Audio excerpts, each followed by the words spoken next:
नींद ना आना, ये तो शारीरिक क जो कुछ ऐसी वस्तुएँ होती हैं वो कमज़ोर हो जाती है, तो उस वो तो हमारा विषय है नहीं। अच्छा, ऐसा तो नहीं है कि भई भजन करते-करते ऐसी सात्विक स्थिति आ गई कि तमोगुण का नाश हो गया, तो नींद का कोई तो उसकी कोई शिकायत फिर नहीं होती, क्योंकि जो नींद को विश्राम स्थिति इंद्रियों को नींद में मिलती है, वो भजन से मिल जाती है। तो वो बात तो अलग हो गई, वो तो तुरीयातीत अवस्था को प्राप्त महापुरुषों की होती है। तो इसमें कुछ ऐसे ही होता होगा, डॉक्टरी हिसाब तो हम जानते नहीं, जिससे अवस्थागत अधिक चिंतन परायण होने से नींद में कमी आने लगती है। तो उसके लिए औषधियों का सेवन करें, जिससे नींद आना ज़रूरी है। संसार के मार्ग में चलने के लिए इंद्रियों को 4-5 घंटे संसार का विस्मरण चाहिए। नींद में जो बल मिलता है, वो संसार का विस्मरण होता है। जैसे आप रात-दिन चिंतन परायण रहें और आपको नींद ना आए, तो आप डिस्टर्ब हो जाएँगे। क्योंकि आपका चिंतन संसार का ही हो रहा है और रात-दिन भगवान का चिंतन हो रहा है, तो इंद्रियों को बल मिलता रहता है। तो ना भी सोएँ तो वो उनके स्वास्थ्य की हानि नहीं होगी, उनको ऐसा नहीं लगेगा कि मैं बहुत विक्षिप्त हूँ, ऐसा। दूसरी बात एकाग्रता।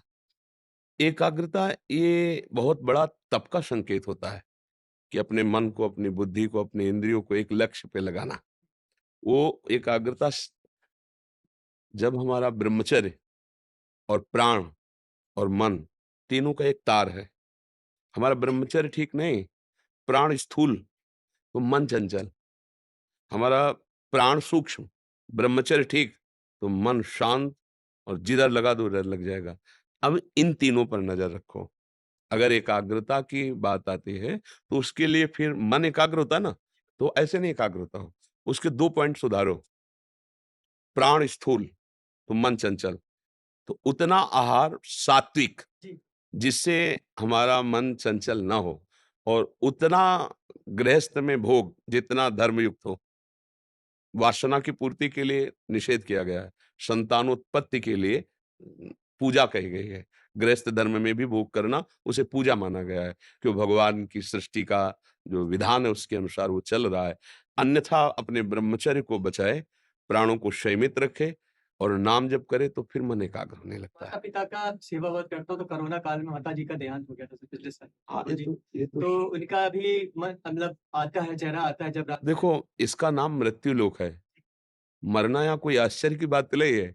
मरना तो सबको अपने-अपने समय के अनुसार, कोई नहीं बचेगा। ये तो पक्का है ना? तो उसमें चिंता नहीं करनी, जो सत्य विषय है उसमें नहीं चिंता करनी।